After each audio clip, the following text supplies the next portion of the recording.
देखिए, राहुल गांधी जी का निष्कासन का अर्थ साफ है कि समूचे प्रजातंत्र को एक चुनौती देना। मोदी सरकार इतनी भयाक्रांत है कि वो नहीं चाहती कि सदन से लेकर सड़क तक उनके खिलाफ मुखरता से राहुल गांधी ये प्रश्न करे कि संसाधनों की लूट इस सत्ता की सरपरस्ती में क्यों हो रही है। राहुल गांधी जी ने कुछ प्रासंगिक प्रश्न रखे थे सत्ता के सम्मुख कि प्रधानमंत्री जी बताइए, आखिर क्या कारण है कि जो आदमी स्ट्रेटेजिक एरिया में काम कर रहा है, डिफेंस के क्षेत्र में काम कर रहा है, जिसको मिसाइल का और रडार अपग्रेडेशन का काम दिया है, उसके साथ स्टॉक मैनिपुलेशन का आरोप जिस कंपनी पर है, इलारा नाम की, वो साझेदार क्यों है। तो ये भारत की भूभागीय अखंडता पर, भारत के सामरिक महत्व पर सीधा हमला है। इससे प्रधानमंत्री और भारतीय जनता पार्टी बेहद विचलित थे। उन्होंने पूछा कि कैसे 38 शेल कंपनियां स्टॉक मैनिपुलेशन की आरोपी है और सेबी का सर्विलांस डिवीजन आखिर क्या कर रहा था जो डेली मॉनिटरिंग रिपोर्ट बनाता है। आखिर उसका क्या दायित्व था जब अडानी की कंपनियां उस कोविड के क्राइसिस में, जब प्रधानमंत्री जी कहते थे कि आपदा में अवसर ढूंढिए, जब किसान के खिलाफ 3 काले कानून लाए गए थे, तब अडानी जी की कंपनियां 6,000% की ग्रोथ कर रही थी। तब सेबी क्या कर रहा था, ये सवाल राहुल जी ने पूछा। राहुल जी ने पूछा कि क्या कारण है प्रधानमंत्री जी कि मिनिस्ट्री ऑफ एक्सटर्नल अफेयर्स और नीति आयोग के विरोध के बावजूद एक आदमी को 6 एयरपोर्ट आपने दिए, जबकि ये बात स्पष्ट थी कि उन्होंने ये कहा था कि हाई इंटेंसिव कैपिटल इन्वेस्टमेंट है, एक आदमी को 6 एयरपोर्ट नहीं दिए जाने चाहिए। Ministry of airport authority of India का जो एक्ट है 2008 का, उसका सीधा वायलेशन किया गया। 7 साल के अनुभव का क्लॉज उसमें से हटा दिया गया। तो ऐसा क्या कारण था कि इतना हित अडानी जी का साधा। 2016 से इंडोनेशिया से कोल जो है ओवर इन्वॉइसिंग करके मंगाया गया और देश के उपभोक्ताओं पर उसके बिजली के बिलों का बोझ बढ़ा। तो प्रधानमंत्री जी आखिर इन सब चीज़ की जांच कब कराएंगे। हम जेपीसी की जांच इसीलिए चाहते थे और इन्हीं कारणों से ऐसा लगता है कि प्रधानमंत्री जी और भारतीय जनता पार्टी ने राहुल गांधी जी को का घर छीना, उनकी सदस्यता छीनी, मगर क्या वो राहुल गांधी जी का साहस छीन सकते हैं। ये जानते नहीं है कि गांधी जितना प्रताड़ित किया जाता है उतनी प्रतिबद्धता से, मुखरता से फिर लड़ाई के मैदान में आ जाता है। गांधी जितना सताया जाता है उतना सशक्त होकर प्रजातंत्र के पुनर्जीवन के लिए काम करता है।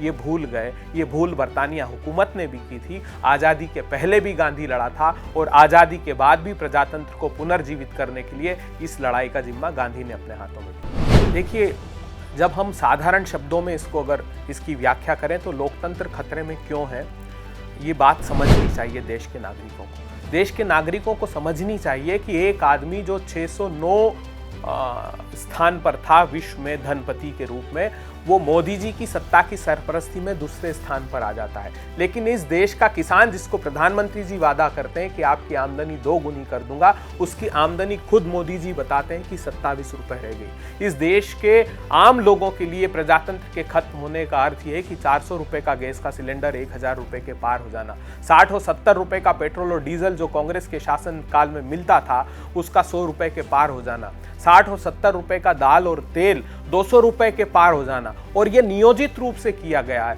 कौन 2 धनपति है जो तेल और दाल के कारोबार में कूदे, उसके बाद इस महंगाई को चरम पर इन लोगों ने पहुंचा दिया। तो एक आम जनता के लिए प्रजातंत्र के खत्म होने का अर्थ ये होता है और देश के लिए प्रजातंत्र के खत्म होने का अर्थ है कि नियोजित रूप से प्रतिपक्षी दलों को खत्म कर देना, तो चाहे वो संवैधानिक संस्थाओं के माध्यम से या जो उनका हित साध रही है एजेंसियां, ईडी, सीबीआई, आईटी, इनके माध्यम से।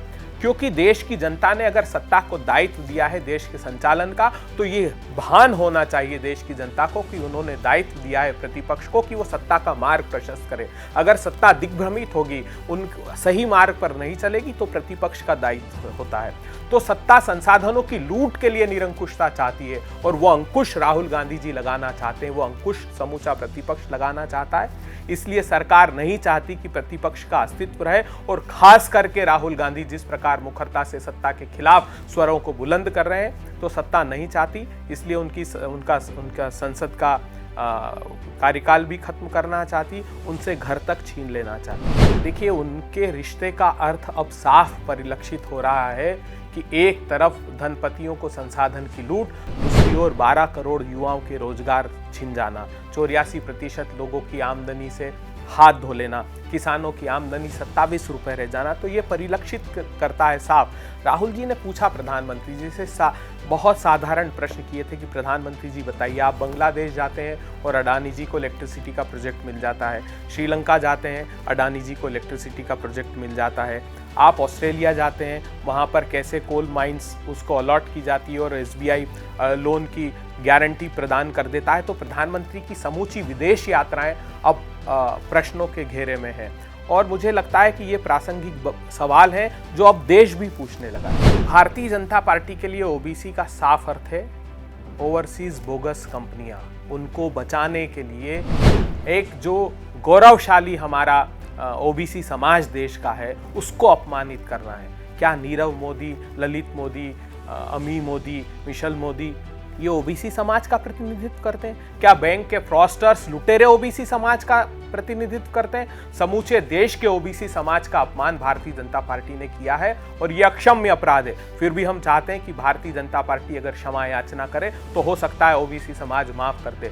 राहुल गांधी जी उस OBC समाज की तो लड़ाई लड़ रहे हैं जो अंतिम पंक्ति में खड़ा है, जिसके संसाधनों की लूट करके एक के बाद एक 5.5 लाख करोड़ रुपए के बैंक फ्रॉस्टर्स, जिसमें विजय माल्या हो, नीरव मोदी हो, ललित मोदी हो, संदेशरा बंधु हो, ऋषि अग्रवाल हो, आज़ाद भारत के इतिहास में पहली बार ऐसा हुआ कि CBI और ED जो आजकल छापे मार रही प्रतिपक्षियों का, विजय माल्या का लुकआउट का नोटिस रिवोक किया और CBI ने कहा कि हमने गलती से नोटिस उसको जारी कर दिया था और उसके बाद विजय माल्या 36 सूटकेस लेके हिंदुस्तान से फरार हो जाता है। तो इतनी सदाशयता बैंक लुटेरों के खिलाफ दिखाते हैं और OBC का मुखौटा भारतीय जनता पार्टी के लोग उस समाज का जो भारत का गौरव है, उस समाज की आड़ लेकर अपने गोरख धंधों को ये जारी करना चाहते हैं, जिससे ये बच नहीं पाएंगे। समूचे देश के प्रजातंत्र को है, मगर राहुल गांधी जी प्रतिबद्ध हैं। वो सदन में नहीं तो सड़कों पर मुखरता से देश के इन सरोकारों की आवाज उठाएंगे और भयाक्रांत है भारतीय जनता पार्टी। अब उनको समझ नहीं आ रहा है, क्योंकि इस देश ने देखा है 4000 किलोमीटर की यात्रा करके किस प्रकार राहुल गांधी जी ने देश के सामाजिक ताने बाने को, देश के सद्भाव को, देश के बेरोजगारी के संदर्भ को, देश के महंगाई के संदर्भ को रेखांकित किया है। उससे भारतीय जनता पार्टी भयाक्रांत है। अब उन्हें कोई रास्ता दिखाई नहीं दे रहा है और मुझे लगता है कि राहुल गांधी जी ही वो प्रशस्त मार्ग देश के सम्मुख दिखाएंगे। जब राहुल गांधी जी कहते हैं कि मैंने स्वयं को समाप्त कर दिया, तो भारतीय जनता पार्टी को याद रखना चाहिए कि जब युवराज सिद्धार्थ अपने अस्तित्व को समाप्त करता है तो भगवान गौतम बुद्ध का उद्भव होता है। जब युवराज राम अपने वैभवशाली महल को त्याग कर वचन की मर्यादा की रक्षार्थ वन में गमन करता है तो मर्यादा पुरुषोत्तम भगवान प्रभु श्री राम का जन्म होता है। जब व्यापारिक पृष्ठभूमि का गुरु नानक अपने व्यापारिक पृष्ठभूमि को समाप्त करते हैं, तब गुरु नानक देव जी का जन्म होता है। तो ये समझ लेना चाहिए भारतीय जनता पार्टी को कि राहुल गांधी जी ने अपनी वैभवशाली विरासत को त्याग कर अगर सड़क का मार्ग इख्तियार किया है तो फिर तेजस्वी, तपस्वी, मनस्वी, यशस्वी राहुल गांधी का जन्म हुआ है और वो इस प्रजातंत्र को पुनर्जीवित करने का जो संकल्प लेकर निकला है, तो हम फिर से उस वैभवशाली और गौरवशाली भारत को पुनर्जीवित करेंगे, जिसके प्रजातंत्र के वटवृक्ष के नीचे हम सब लोग अपनी अभिव्यक्ति की आज़ादी के स्वर को बुलंद कर सकते हैं।